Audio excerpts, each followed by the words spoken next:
It is estimated that at any given moment, somewhere between 5 and 10% of what is in your field of sight is shadow. Darkness, isolation, the unknown. Imagine how it would be to live in these stagnant, dreary parts. In that crevice between the bookshelf and the wall, that gap between the wardrobe and the floor. To live surrounded by a crushing, overwhelming sense of darkness and nothingness. To know that that is your place and always will be. To be left alone, unable to escape, no companionship but your blackest thoughts. Would the darkness consume you, or would you search for a way out? To somehow live in the brightness.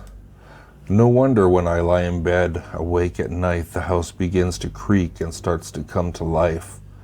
No wonder that in this dark time I feel the presence of eyes scouring over me.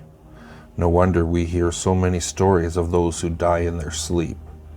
For in this time the unknown rules over all, and I don't think the light of your monitor is enough to keep away the thing that just moved by your right foot.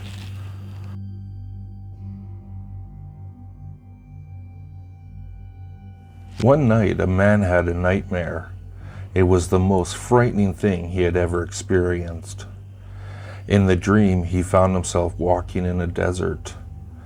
Somehow, he had no idea how he'd gotten there, but he knew he was lost and alone. He looked down, he realized he was carrying a machete in his hand.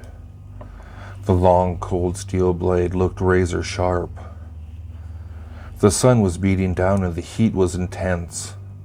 The man was sweating profusely, but he kept walking, even though he had no idea where he was going. After some time, he saw a dark figure crouching down in the distance. As he approached, he saw that it was a person laying in the sand. He had been feeling extremely lonely, so he was grateful to see another human being.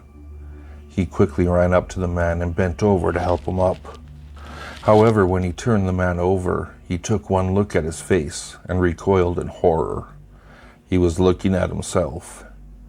In that instant, he was so overcome with fear that he raised the machete above his head and, without thinking, hacked the man to death.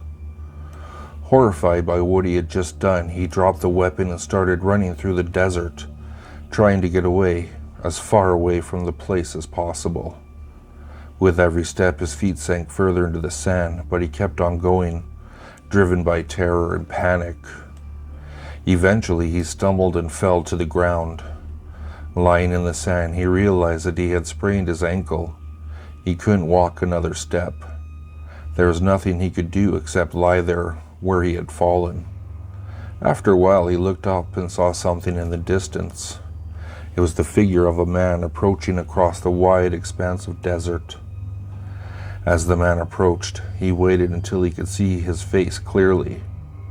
To his horror, he realized it was himself, and in his hand he was carrying a razor-sharp machete.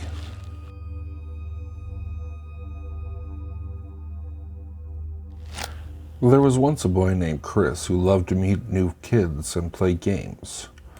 But on September 16th, 1988, he got more than he could ever have imagined. It was a normal day and Chris was sitting on the front steps of his porch. He had seen a little boy and two little girls walk by, so Chris asked them if they wanted to play, and their reaction was naturally yes. Ricky, the other boy, said that they should play Follow the Leader. Luckily, this was Chris's favorite game. He stepped off his porch and followed the boy, doing several things to mimic his moves, but after a while of playing, Chris noticed that Ricky was taking him and the girls into a forest. Chris got worried and asked the girls where they were going. They just responded, "Follow the leader." After a couple of minutes in the forest, Chris seemed to notice something moving, like the branches on trees, yet he just ignored it and kept playing. About 10 minutes later, Chris saw the same weird branch movement on several different trees, and he was getting really worried. He decided to ask Ricky where they were going, and he just said, "Follow the leader." "What does that mean?" He assumed Ricky was the leader, but who was really doing the leading? About 5 minutes later, Chris saw the branches again, but this time they looked almost like a man wearing a suit. He had weird tangled arms and was super tall. Chris was frightened by this thought. He assumed it was just his imagination. They finally made it out of the woods and into a playground that was inhabited by other children. Chris was relieved and ran over to the slide. He noticed that the other children were walking over to one big oak tree and sitting under it. Chris didn't mind this at all. He continued to play. After 10 minutes of playing, he saw the kids still sitting there, but Chris had noticed a bare tree seem to appear in the shadow of the massive oak. Chris played for another couple of minutes and he saw the tree move towards the kids. He just thought the heat was getting to him. A park employee with a Polaroid camera told Chris to smile when he was atop of the slide. As he did, the employee snapped the picture and waited for the Polaroid to develop. The employee stamped it with the city seal and gave it to the boy. Chris looked down at the picture and chills rushed through his whole body. He saw the kids sitting next to the tree and the same man standing in front of them as he saw in the woods. Chris turned around to see the kids and the smaller tree missing. He backed up, tripping over a fallen branch.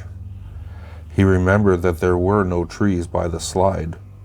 Chris looked up to see a blank face staring back down at him. He went to scream, but nothing came out. He tried to run, but the man's branch-like hand was grasping his foot. There was no escaping.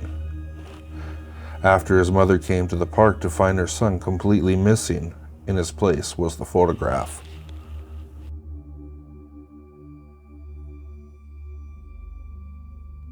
In a small town, there was a mass murder.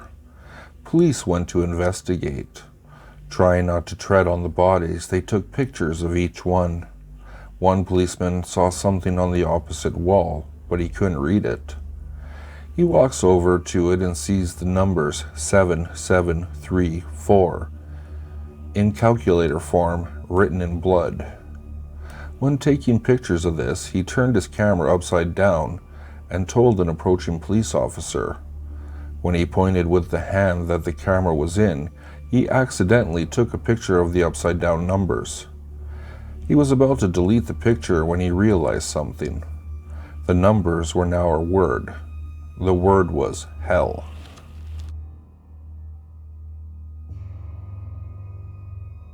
If you like what you heard, please like, subscribe, and share with your friends. If you'd like to, you can follow me at Twitter. The handle is @FuzzyPantaloons, and I'll see you all next time.